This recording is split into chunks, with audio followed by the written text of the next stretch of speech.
Which of the following is not of perfect square. इसमें बोला है क्या, not of perfect square. Perfect square कौन सा नहीं है। तो हम जानते हैं कि परफेक्ट स्क्वायर नहीं होता है कब, जब लास्ट डिजिट 2 हो, 3 हो, 7 हो या 8 हो, तो वह परफेक्ट स्क्वायर नहीं होता है। तो इसमें देखना है कि लास्ट में 2 यहाँ है, ठीक है, 2, 3, 7, 8 अगर ये हो तो परफेक्ट स्क्वायर नहीं होता है।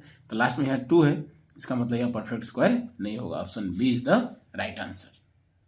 तो यह रिवीजन चैप्टर का है, पेज 6 का क्वेश्चन नंबर डी है। अब नेक्स्ट क्वेश्चन देखिए, क्वेश्चन नंबर 2, यह भी पेज 10 का है, क्वेश्चन नंबर 11 का सी है क्वेश्चन, यह रिवीजन चैप्टर का है। देखिए वैल्यू ऑफ दिस, तो देखिए माइनस का पावर क्या है, 4 है। हम जानते हैं कि माइनस का पावर अगर इवन हो, इवन का मतलब 2 हो, 4 हो, 6 हो, 8 हो, etc, -1 का पावर अगर इवन हो तो क्या होता है, वह प्लस हो जाता है, ठीक है, +1 हो जाता है। तो यहाँ में देखिए माइनस का पावर 4 है तो यहाँ प्लस हो जाएगा, और 2 का पावर 4 कितना होगा, 16, और 3 का पावर 4, 3 इंटू 3 इंटू 3 इंटू 3 कितना होगा, 81। तो आंसर हो जाएगा 16/81 प्लस में होगा आंसर, ठीक है। सो 16/81, तो राइट आंसर होगा ऑप्शन डी, 16/81। अब देखिए नेक्स्ट क्वेश्चन देखिए, द एचसीएफ ऑफ 135 एंड 225। यह क्वेश्चन देखिए चैप्टर 1 का है, पेज 32 में मिल जाएगा, एक्सरसाइज 1.1 का क्वेश्चन नंबर 1 का 1, ठीक है। एचसीएफ निकालने के लिए हम जानते हैं कि छोटा नंबर से बड़ा नंबर में क्या करेंगे, डिवाइड करेंगे। तो क्या करेंगे, 135 से डिवाइड करेंगे हम लोग कितना में, 225 में, ठीक है। सो 135 1 जा 135, माइनस करेंगे 0, ठीक है, 2 में 3 गया 9, ओके। अब 90 से डिवाइड करेंगे 135 में। सो 90 से डिवाइड करेंगे 135 में, तो 90 1 जा 90, फिर माइनस करेंगे 30 में 9 का 45 आ गया। और फिर 45 से डिवाइड करेंगे 90 में, तो 45 2 जा 90। तो आपने कितना से डिवाइड किया कि रिमाइंडर 0 आ गया, ठीक है। आपने यहाँ कितना से डिवाइड किया कि रिमाइंडर 0 आ गया, 45 से, तो एचसीएफ हो गया 45, ओके। सो इसका राइट आंसर हो गया 45 एचसीएफ। आई होप समझ में आ गया होगा आप लोग को कि 135 छोटा नंबर है, इसे डिवाइड करेंगे 225 में, तो 135 1 जा 135, माइनस करने से 90 आएगा। और फिर 90 से डिवाइड करना पड़ेगा 135 में, 135 यहाँ लिख देंगे, तो 90 1 जा 90, फिर माइनस करेंगे 45 आ गया। अब 45 से डिवाइड करना पड़ेगा 90 में, तो 90 को यहाँ लिखेंगे। सो 45 2 जा 90, तो 45 से डिवाइड किए तो रिमाइंडर 0 आ गया।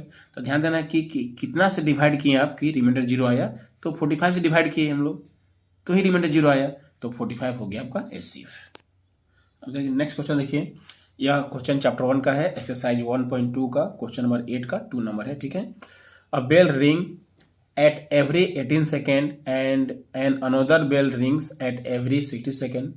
If these two bell ring simultaneously at an instant, then the bells will ring simultaneously again. तो देखिए एक घंटी 18 सेकंड में बजता है, दूसरा घंटी 60 सेकंड में बजता है, फिर वो दोनों एक साथ कितने सेकंड बाद बजेंगे। तो दोनों एक साथ बजेंगे मीन्स रिपीटेशन हो रहा है। रिपीटेशन में क्या करते हैं हम लोग, एलसीएम निकालते हैं। तो 18 और 60 का एलसीएम निकाल दीजिए आप, ठीक है। 18 है ना, 18 और 60 का एलसीएम निकालिए, ओके।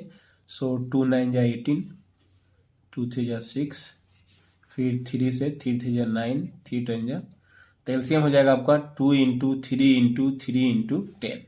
तो 2 3 जा 6, 6 3 जा 18, 18 10 जा 180, तो आपका आ गया 180 सेकेंड। तो इसका राइट आंसर हो जाएगा ऑप्शन डी, 180 सेकेंड। देखिए which of the following is a polynomial, इसमें से कौन सा पोलिनोमियल है।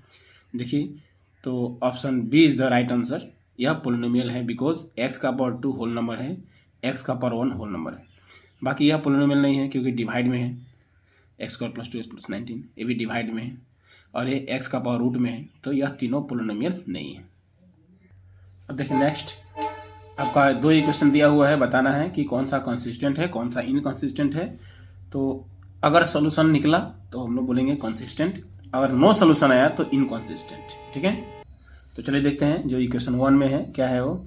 हम देखेंगे पहले a1/a2 मीन्स 3/2, 3/2। फिर देखेंगे हम लोग b1/b2, 2/3, 2/3। यह दोनों क्या इक्वल है? नो, इक्वल नहीं है। जब ये दोनों इक्वल नहीं है means A1/A2 not equal B1/B2, इसका मतलब होता है यूनिक सोल्यूशन। सोल्यूशन निकला, इसका मतलब हो गया कॉन्सिस्टेंट। क्या हो गया? कॉन्सिस्टेंट। ठीक है, अब 2 नंबर देख लेते हैं। 2 नंबर के लिए देखेंगे A1/A2 मीन्स 4/4, 4/4। ओके, फिर देखेंगे B1/B2 तो -3/-3, -3/-3, तो माइनस में से कैंसल, 3 कैंसल हो गया 1 टाइम्स, 4 कैंसल हो गया 1 टाइम्स, मीन्स यह दोनों इक्वल है। जब यह दोनों इक्वल हो गया तो फिर लास्ट वाला चेक करेंगे हम लोग C1/C2। C1 कितना है? यह 9 जब लेफ्ट में जाएगा तो -9 डिवाइड, यह कितना है? 8 है, -8 हो जाएगा। So minus minus cancel, 9/8। यहाँ ये दोनों 1 है बट ये वाला क्या है? 9/8, मीन्स थर्ड वाला not equal. A1/A2 equal to B1/B2 not equal to C1/C2। अगर लास्ट वाला नॉट इक्वल, इसका मतलब होता है नो सोल्यूशन, और नो सोल्यूशन का मतलब होता है इनकॉन्सिस्टेंट। ठीक है, तो इसका आंसर हो जाएगा 1 is consistent but 2 is inconsistent. तो इसका राइट आंसर होगा option D. Option D, the pair in 1 is consistent whereas the pair in 2 is inconsistent. Option D is the right answer. अब देखिए next, the number of roots of the equation this. ये equation दिया हुआ है, ठीक है, इसका number of roots बताना है। तो देखिए x+2 का होल क्यूब, ठीक है, इसको जब होल क्यूब ब्रेक करेंगे हम लोग तो याद रखिएगा a+b का होल क्यूब फॉर्मूला क्या होता है? a³ + 3 × a² × b + 3 × a × b² + b³। यह हो गया आपका x+2 का होल क्यूब, और इक्वल टू कितना है? इक्वल टू है x³ - 4। तो जब इसको हम लोग ब्रेक करेंगे तो इसमें x³ भी मिलेगा और x² भी मिलेगा, और लेफ्ट साइड में, और राइट साइड में x³ है तो x³ कैंसल।